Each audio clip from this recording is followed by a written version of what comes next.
Hello guys! Hello Taurus! Welcome dito sa aking channel. Kapalaran 888, welcome.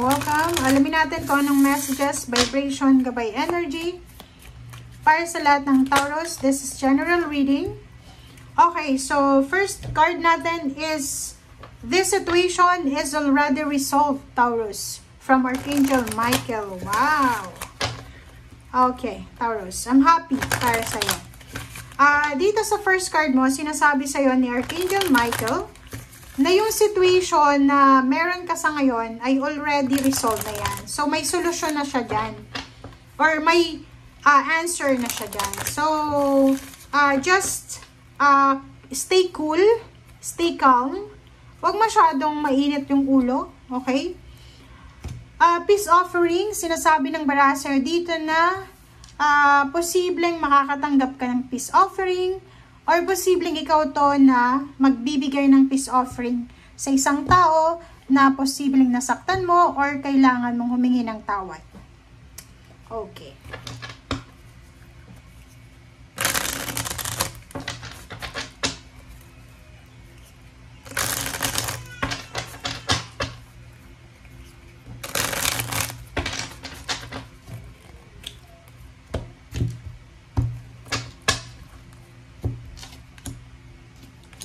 Okay, first two cards tayo.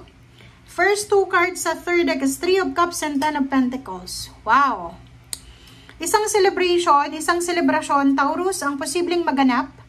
Ang celebration na to ay pwedeng salary increase, higher position, posibleng lump sum of money, posibleng manalo ka sa isang sugal, sa isang loto, sa isang palahok, sa isang kung ano man to na chance of winning na posibleng swerte ka dito. Okay?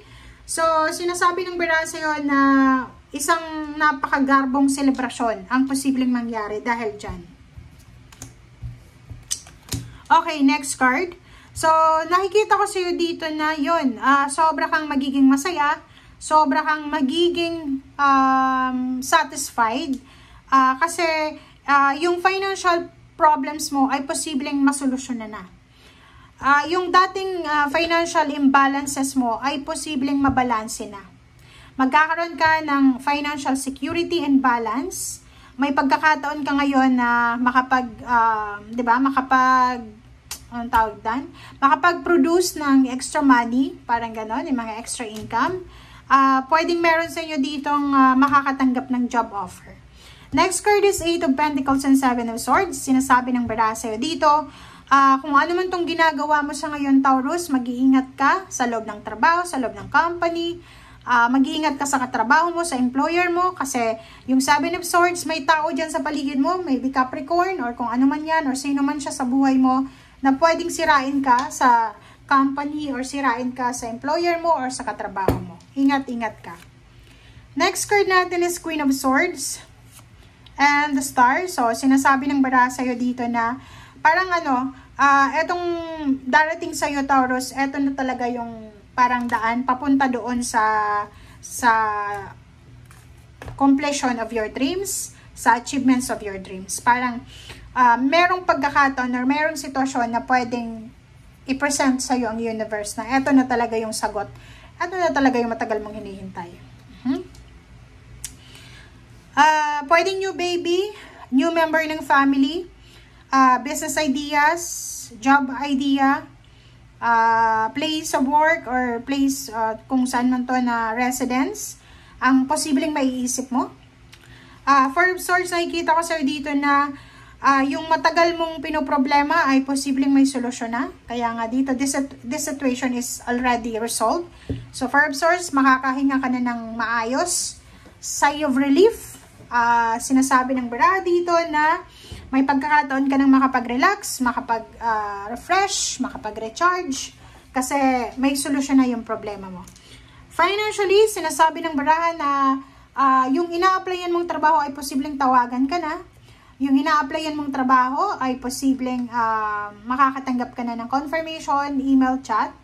And nakikita ko sir dito, merong mga risky decision ka na nagagawin na pwedeng mag-result siya sa positive outcome.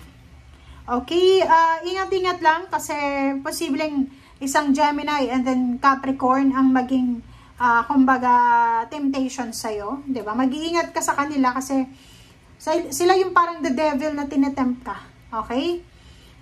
Six of Cups, nakikita ko sir dito pwedeng relationship, may gustong makipagbalikan sa'yo, or pwedeng yung ex mo gustong makipagbalikan sa'yo. So mag-iingat ka ha, huwag kang tatanggap ng message from that person. Justice, good karma, karmic justice, karmic blessings, may contract signing na pwedeng maganap, merong good karma na darating sa'yo. Nakikita natin, matagal kang naghintay, 3 years, 3 months, 3 decades, and nandito na yung karma, good karma.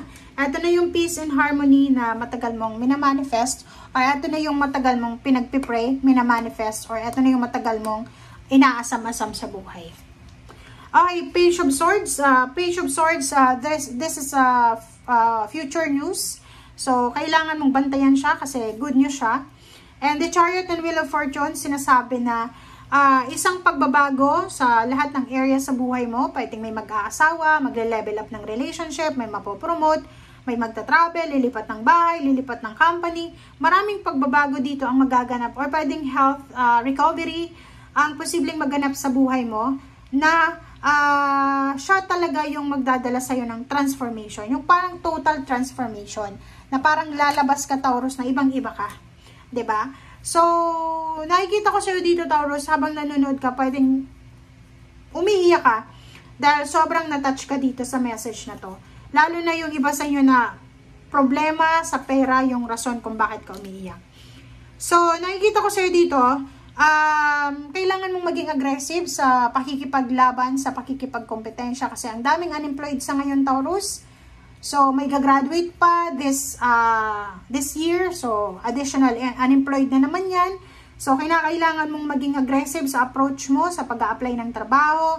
Huwag kang mag-a-apply sa isang company lang, sa isang trabaho lang. Kailangan maging matalino ka. Mag-pass ka ng several resume. And huwag kang makukontento sa kung ano lang isasagot sa'yo. Pag sinabi sa'yong tatawagan ka na lang, huwag kang masyadong mag-expect. Hanap ka ulit ng ibang trabaho. Sa usaping relationship, sinasabi ng bara sa'yo dito na napakabigat ng relationship mo. Parang pinapasan mo yung karelasyon mo. Pwedeng pinag-aaral mo siya, or pwedeng wala siyang trabaho, kailangan mo magtrabaho para sa kanya. So nakikita ko sa'yo dito na sa usaping relationship, masyado kang naguguluhan. Hindi mo alam kung ano yung gagawin mo, hindi mo alam kung itutuloy mo ba tong relationship na to or hindi. Hindi mo alam kung ipagpapatuloy mo pa ba yung pagiging breadwinner niya or taga-suporta, protection para sa kanya. So, thank you guys for watching and see you again. Napakabigat ng dala-dala mo, Taurus, pero yun nga sinasabi, yung situation na to is already resolved. So, may solusyon na.